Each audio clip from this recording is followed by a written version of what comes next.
Nick Foles and Case Keenum. Nope, not kidding. One of those quarterbacks is going to be playing in the Super Bowl, and it might even be a home Super Bowl if the Minnesota Vikings win. The road traveled for each guy are somehow intertwined, and here's exactly how it went via Newsweek. So, in 2012, Foles was selected by the Eagles in the 3rd round of the draft. Keenum signed by the Texans as a UDFA. In 2013, Nick Foles started for the Eagles, had a standout year under Chip Kelly. Keenum got a shot under center after Houston starter Matt Schaub got hurt. In 2014, Keenum bounced between Houston, St. Louis, first waived by the Texans, signed by then the Rams. He was then waived by the Rams, signed to their practice squad. December 2014, Keenum was signed again by the Texans, this time off the Rams' practice squad. In 2015, the Rams traded for Keenum, sending a 7th rounder to Houston. The Rams also traded with the Eagles for Foles that same offseason. That gave, they gave up on Sam Bradford. Foles started 9 games in 2015 for the Rams before being benched for Keenum. In 2016, Foles, disgruntled with the situation with the Rams, signed with the Chiefs. After trading up to draft Carson Wentz, the Eagles then traded Bradford to Minnesota for a 1st-round pick and a 4th-round pick. My gosh.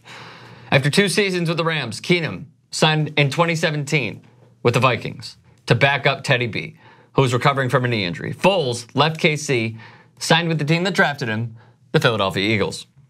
Bradford then began the 2017-18 season as Minnesota's starter, but a knee injury opened the door for Keenum to take over for much of the season. Wentz, 11-2 record, yada yada. Foles, Keenum both led their teams to victory this past weekend, setting up Sunday's matchup. And then Mitch Goldrich said, now that it's Eagles-Vikings, I made a handy 2018 NFC title game quarterback flowchart. It starts with Nick Foles and Case Keenum, 2018 NFC title game starters. Foles benched for Keenum on the 2015 Rams and was the current backup to Sam Bradford, who, by the way, Sam Bradford, Nick Foles, traded for each other in 2015. I don't know if I'm like happy to see this matchup. I'm happy for them. It's just like, I think I'd prefer Drew Brees. Well, Rams fans aren't happy to see it because there was lots of bad memories of these quarterbacks in their uniform. Yeah. Me being one of them. And so you go, well, it goes back to that same point. Apparently it wasn't their fault. Right. Apparently it was who was coaching them and the systems that they were put in. And again, not that those systems don't work, it's just those systems don't work with this personnel. I'm gonna throw a wrench in this.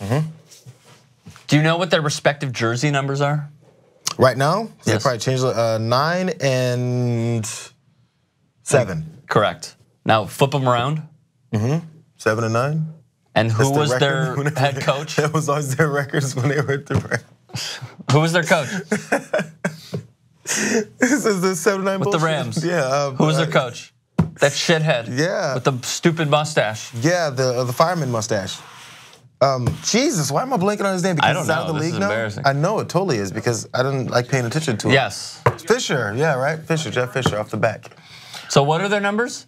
7 and 9. And who was their former head coach? Mr. Fisher. And what was always his record? 8 and 8. Fuck you. It was 7 and 9. All right, so who do you got? Nick Foles, Case Keenum, let us know.